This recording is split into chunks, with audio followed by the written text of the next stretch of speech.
Rick Corn. What do they call this? What they got? You say something about action? The Turtle Man. What do you? Live action. We're live action. There you go. Here in the hangar at DRAWDY. Guys, thanks for joining us here at the hangar. Me and RD back here hanging out on this beautiful Sunday morning. And this is usually what we do on Sunday mornings. If we're not flying, we're back here tinkering around with our planes or radios or whatever, getting everything straightened out. Y'all see some of my shorts that we post up on the channel here, and a lot of the shorts was us taxiing our planes and you know, just range checks and stuff like that, just making sure everything's close to being exactly the way we want it before we take it out to the airport, and hopefully we get a good flight. But this is a little different this morning on this plane right here, which is the C-130 from Hobby King. This is a Hercules Coast Guard. Seen a lot of people fly this thing, a lot of successful flights, and I've seen some bad flights. But what a beautiful plane this is. RD's done a great job getting it ready and getting it going. I mean, it is just a gorgeous, gorgeous airplane. And this airplane has my heart because I spent many years of my life working on the very version, the C-130H, the very version of this airplane. Spent so many years in the air and on the flight line with this airplane. So it's next to my heart. Got a lot of history behind this particular airplane. So what I'm going to do is I'm going to turn it over to RD. He built this plane from head to toe with it. He done everything, some different painting. As you see, he did the tanks, the fuel tanks, different color or the same color as the rest of the plane. Some odds and ends stuff that. Show what I did to the doors up there before we get started. The hatch. Because it was tearing the paint up coming on. So I don't know if you can see it in the video here, guys, but so right here is where the hatch is, where your battery goes into. Okay, and what RD had to do, we had to go in. He'll explain all this here shortly on what we're talking about. We had to go in and out of this compartment so much, or he did, and on the bottom where the main landing gear is, that around the door here it just kind of started getting beat up a little bit, and just having some wear and tear because we was constantly going in and out of there. And that's where you put your battery in. Yeah, fixing some of the stuff that's internal, which, like I said, I'm gonna let RD explain that in a minute. So what he done is come back in here and he just added some clear tape on the door and the jamb itself to help it from getting damaged any further. And it didn't damage bad, and you can't even really tell. Well, I went back and touched it up. Yeah, but anyway, that's what we did there, and that's where your battery goes, and everything is. Most of your wiring is back here about mid airplane, but hairball. Yeah, that's a mess, boy. But anyway, I'll let RD explain that. But anyway, there it is. Beautiful C-130 from Hobby King. I gotta give it to Hobby King. It's beautiful. It's a Avios. Hats off to Avios. Yep. That is a great airplane. It is, and trust me, I spent years of my life on it. This is a scale airplane. Yep. It looks really, really good and authentic. So I'm gonna turn it over to RD and let him explain to you guys what he went through with this plane, and it's pretty much gonna be covering me up over here, but I'll let him explain to you what happened and what he had to do to get it fixed and flight ready. And it is flight ready. So I'll turn it over to RD and let him explain it to you. Guys, first thing we run up with, and y'all saw it, it was on film if you saw it, when we did our range check. We put it on the ground, we taxied it about 50 yards out, turned it, did the range check on it, it range checked out fine. And on the way back in, was it not, KD, the nose gear door? Yeah, the front nose gear door kind of fell out of it. Yeah. So, you know, we brought it back to the house, we turned it over. I saw what had happened inside in the sequencing door arm that brings the door closed after the gear goes in and the door comes down. Inside there is a push-pull rod, just like on a flight control. And on the end of that push-pull rod is screws and those plastic clevises that's on most all of these flight controls. And that plastic clevis had broken. And so we saw then it was nothing really terribly bad about it. So we brought it back in the hangar. I had some clevises. Took the old broken clevis off, put the new clevis on, and it's basically fine. Now, boy, I hate to get into this next one. The next thing we run into was flap servos. And I'm not the only one that had this problem. When I was doing my research, I seen other people that was complaining about it too. The flap servos got so hot, they melted the decals off the bottom.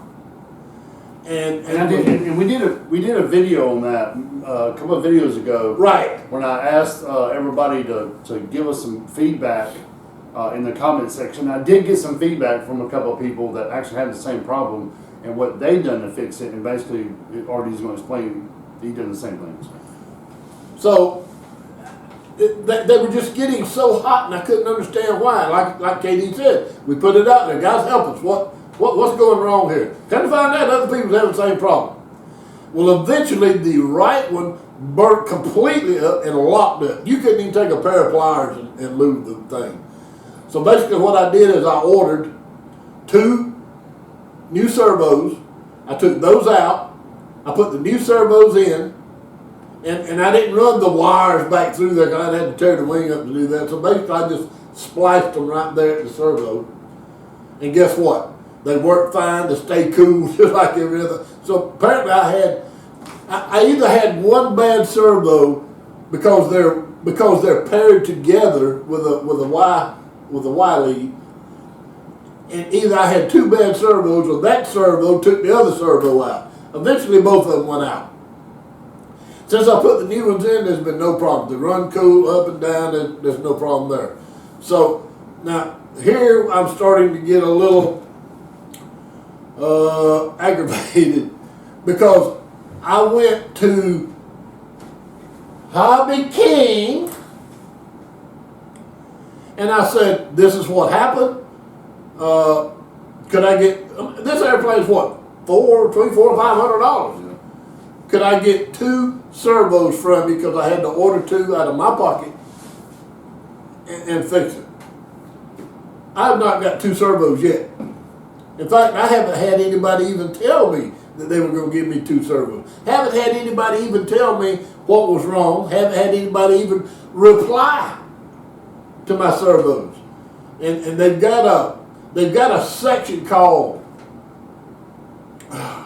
when you put it on the internet, it's got a section. It seems to me like it says "pissed off buyer."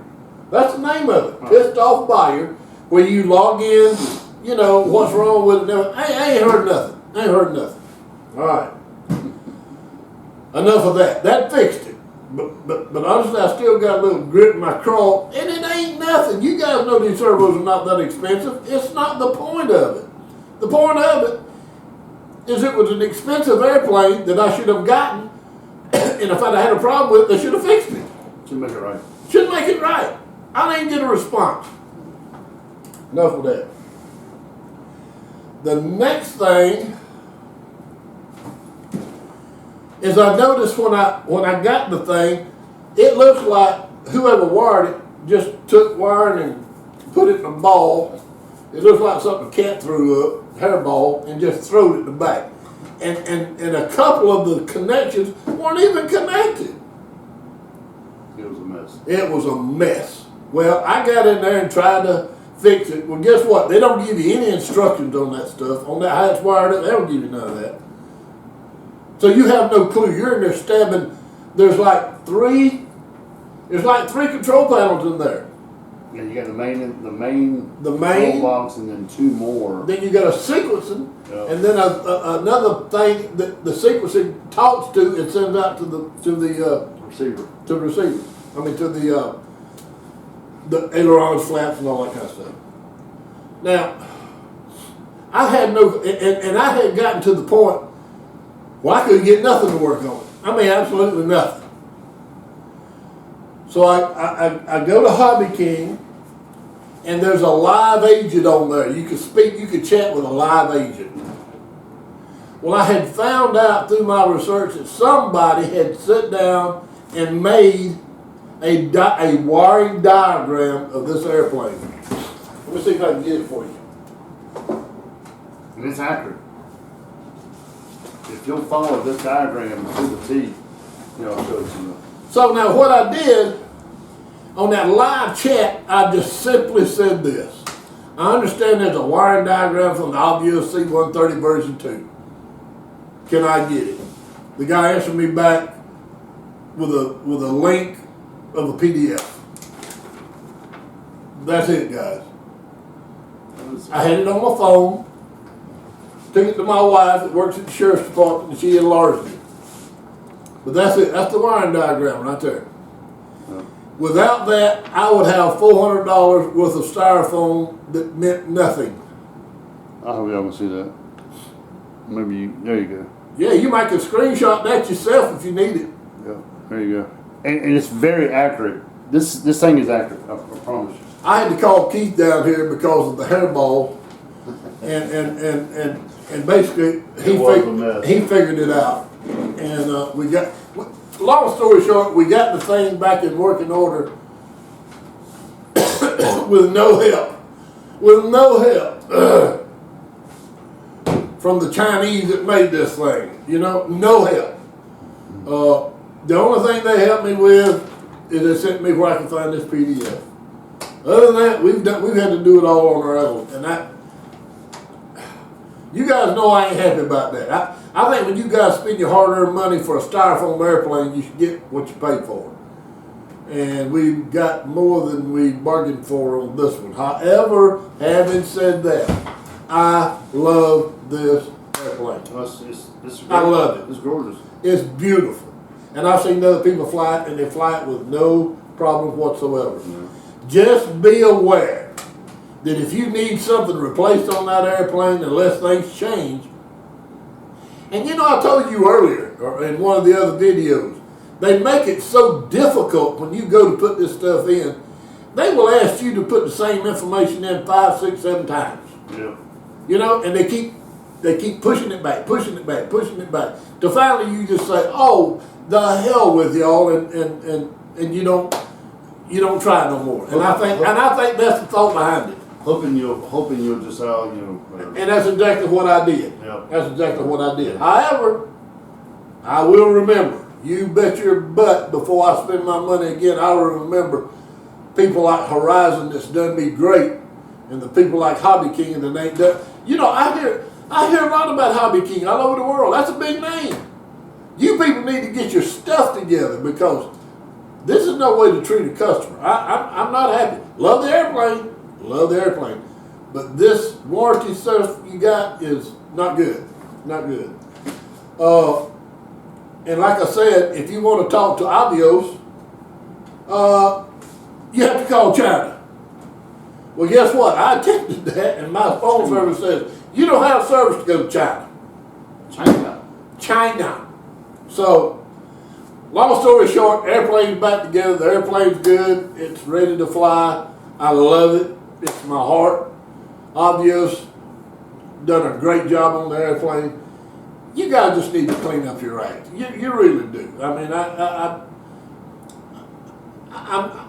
I'm trying to help you guys, because honestly, without good quality control in response to your customer, it's not going to be good for the company long range. I know. I spent 30 years in quality control. With that being said, is there anything else we needed to cover on this airplane? I don't think so. During the period of time before we got this wiring diagram, you should have seen what all would happen when we opened and closed the gear doors and stuff. Yeah, it was a mess. I mean, the gear doors, nose gear would go up and the main gear would come down, and vice versa. And the doors would close on the gear, and it was an absolute mess.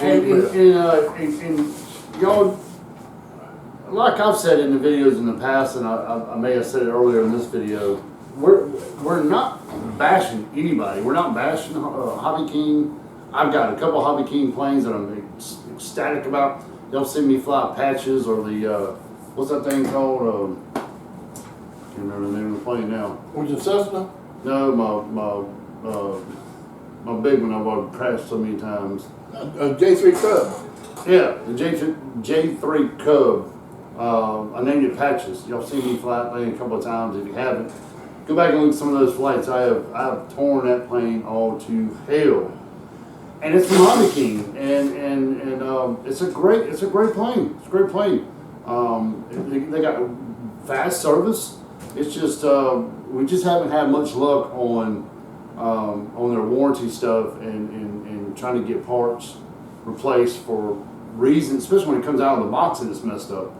You know, you expect to get some help with it, but and maybe we just had that bad experience, and maybe Hobby King has some great service, and I'm sure they do.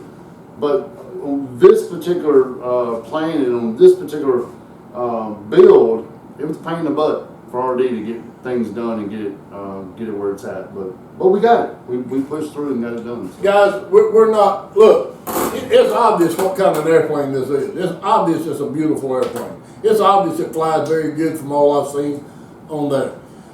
I am not throwing down on the product, because anything mass prepared and mass produced, you're going to have problems with it. Yeah. I mean, sooner or later, one of them's going to run off the assembly line, and it's not going to be right. I get that.